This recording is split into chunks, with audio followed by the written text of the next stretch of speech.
tribe? Why do you want a truncated part of India? Why don't you become a governor general of the whole United India?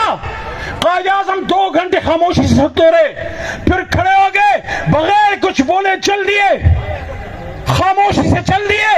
Voice رائے نے پیچھے سے آواز لگائی کہ mister جنا at least say something, answer me. Quaid Azam تاریخ دان لکھتے ہیں کہ قائد اعظم واپس مڑے, اپنی ٹوپی ٹھیک کی, آنکھوں میں آنکھیں ڈال کے کہا کہ وائس رائے, میں اپنے مسلمانان ہند کا ضمیروں کا سودا کرنے نہیں آیا تھا آپ کے پاس. تو وہی بات عمران خان نے کہی کہ absolutely not, نہیں دوں گا پاکستان کی ایک انچ زمین بھی تمہیں. یہ تو وہی میسج ہے جس پہ عزیز بھٹی. اب اس کے علاوہ دوستو اسلام آباد میں دھرنا بھی دیا تھا. کل رات صدام خان ترین نے پی ٹی آئی کے ورکر ہیں اور ان کو بھی فارم 47 کے ذریعے ہرایا گیا. انہوں نے اسلام آباد میں دھرنا دیا کل رات, اور کل پولیس نے ان پر دھاوا بھی بول دیا, اور صدام حسین بہت مشکل سے وہاں سے بھاگے گرفتار ہونے سے, کیونکہ پولیس ان کو گرفتار کرنا چاہتی تھی لیکن وہ خود کو بچا کر وہاں سے بھاگے.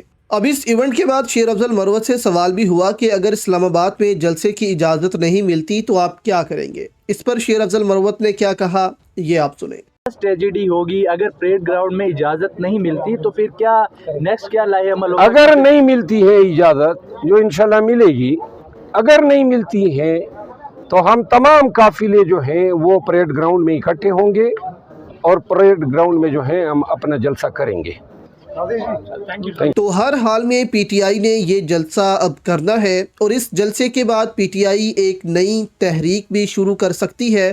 جیسے پہلے جب عمران خان باہر تھے تو ان کی قیادت میں آزادی مارچ ہوا تھا کے پی کے سے اسلام آباد تک, اسی طرح ممکن ہے کہ پھر سے ایک لانگ مارچ کا اعلان کر دیا جائے, اور اس میں علی امین گنڈاپور کی حکومت کا بہت اہم کردار ہونے والا ہے. دیکھیں جیسے الفاظ شیر افضل مروت نے اب بول دیے ہیں, اس کے بعد تو بہت مشکل ہے کہ ان کو چھوڑا جائے. گرفتار کرنے کی تو کوشش کی جائے گی, اب یہ لازم ہو چکا ہے, اور حامد میر اس حوالے سے پہلے ہی کہہ چکے ہیں کہ عید سے پہلے ایک بڑا کریک ڈاؤن تو ہوگا جس میں پی ٹی آئی کے رہنماؤں کو گرفتار کیا جائے گا. اور یہ ذہن میں رکھیں, اگر پی ٹی آئی یہ جلسہ آرام سے کرنے میں کامیاب ہو گئی تو یہاں سب سمجھ جائیں کہ ہواؤں کا رخ بدل چکا ہے اور اسٹیبلشمنٹ اب پی ٹی آئی کی طرف آنا شروع ہو چکی ہے. تو اب اس جلسے کے لیے علی امین گنڈاپور بھی مدد کر سکتے ہیں, کے پی کے سے بھی قافلے چلیں گے, اور سب سے بڑھ کر 30 مارچ تک شیر افضل مروت اور باقی رہنماؤں کو علی امین گنڈاپور کی کے پی کے حکومت کو پروٹیکشن دینی ہوگی تاکہ ان کو گرفتار نہ کیا جائے. اور یہی کردار علی امین گنڈاپور کا بہت اہم ہوگا, اور 30 مارچ کا جلسہ یہاں پر کامیاب کرنا ہوگا. تو ایک طرف تو یہ سچویشن ہے, اور دوسری طرف شاہد افریدی کو پروٹیکٹ کرنے کے لیے سابق ریٹائرڈ فوجی نے گری ہوئی زبان استعمال کی بچی کے لیے, جس پر سوشل میڈیا صارفین نے کافی باتیں سنائی ہیں کرنل کو. ریٹائرڈ فوجی افسر ثاقب منیر کی جانب سے سوشل میڈیا ایکٹیوسٹ شہر بانو پر غیر اخلاقی جملے بازی اور گری ہوئی گفتگو کرنے پر سوشل میڈیا صارفین اور صحافیوں نے سخت رد عمل کا اظہار کیا ہے. سماجی رابطے کی ویب سائٹ ایکس پر شہر بانو نامی سوشل میڈیا ایکٹیوسٹ نے شاہد افریدی کے ایک بیان پر رد عمل دیا اور کہا کہ ہم پاکستانی بھی عجیب قوم ہیں, اس طرح کے لوگوں کو بھی ہیرو بنا دیتے ہیں. شہر بانو کی اس تنقید پر کرنل ریٹائرڈ ثاقب منیر کے نام سے بنائے گئے ایک ویریفائڈ ٹویٹر اکاؤنٹ سے انتہائی غیر اخلاقی اور گری ہوئی گفتگو سے بھرپور رد عمل سامنے آیا, جس پر سوشل میڈیا صارفین نے سخت جواب دیا.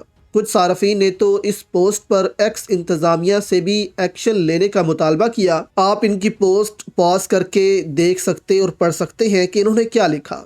صحافی اکبر باجوہ نے کرنل ثاقب منیر سے سوال کیا کہ آپ کا تعلق کس یونٹ سے تھا, یہ بتا کر ہمارا تجسس ختم کرتے. احمد وڈائچ نے کہا ان لوگوں کی بچوں کے بارے میں سوچ چیک کریں, یہ حیوان کی شکل میں دندناتے انسان ہیں جنہیں نہ دین مذہب کا پاس ہے نہ اخلاقیات کا, یہ کرۂ ارض کی گھٹیا ترین مخلوق ہے. محمد جنید نے طنزیہ انداز میں بتاتے ہوئے کہا کہ کرنل صاحب نے اپنے فوجی کمیشن اور حب الوطنی کا حق ادا کر دیا۔ سید محمد عفنان ہاشمی نے اس بیان کو شیئر کرتے ہوئے DG/ISPR کو مخاطب کیا اور کہا کہ مجھے یقین ہے آپ کو یہ پڑھ کر فخر محسوس ہو رہا ہوگا۔ تشویشناک بات یہ ہے کہ ایسا انسان اتنے اوپر والے عہدے تک پہنچ کیسے گیا۔ حسان بخاری نے کہا کہ یہ یقین کرنا مشکل ہے کہ ایسا شخص فوج میں کرنل کے عہدے تک پہنچ گیا۔ ہو سکتا ہے یہ کوئی میٹرک فیل کرنل کا روپ دھاڑ کر ٹرولنگ کر رہا ہو، مگر جب میں ملک کے بڑے بڑے عہدوں پر براجمان لوگوں کو دیکھتا ہوں تو مجھے کوئی حیرانگی نہیں ہوتی۔ ایک صارف نے کہا کہ ایک ریٹائرڈ کرنل کی ایک بچی سے متعلق گفتگو دیکھیں، لگتا ہے کہ ان کے گھر میں ماں، بیوی، بہن اور بیٹی کے بارے میں ایسا تبصرہ معمول کی بات ہے۔ تو یہاں پر ایک تنقید لوگ اس طرف کر رہے ہیں اور دوسری تنقید کل کر رہے ہیں۔ جو کل ایوارڈ دیے گئے ہیں، صدارتی ایوارڈ مختلف صحافیوں کو اور شخصیات کو، اس پر بھی لوگ کافی تنقید کر رہے ہیں کہ اب ٹاؤٹس کو بھی یہاں پر صدارتی ایوارڈ سے نوازا جا رہا ہے۔ آپ کی اس پر دوستوں کیا رائے ہے، ہمیں نیچے کامنٹس میں ضرور بتائیں۔ ویڈیو کو لائک اور چینل کو سبسکرائب کرنا نہ بھولیں۔ دعاؤں میں یاد رکھیں۔ اللہ حافظ۔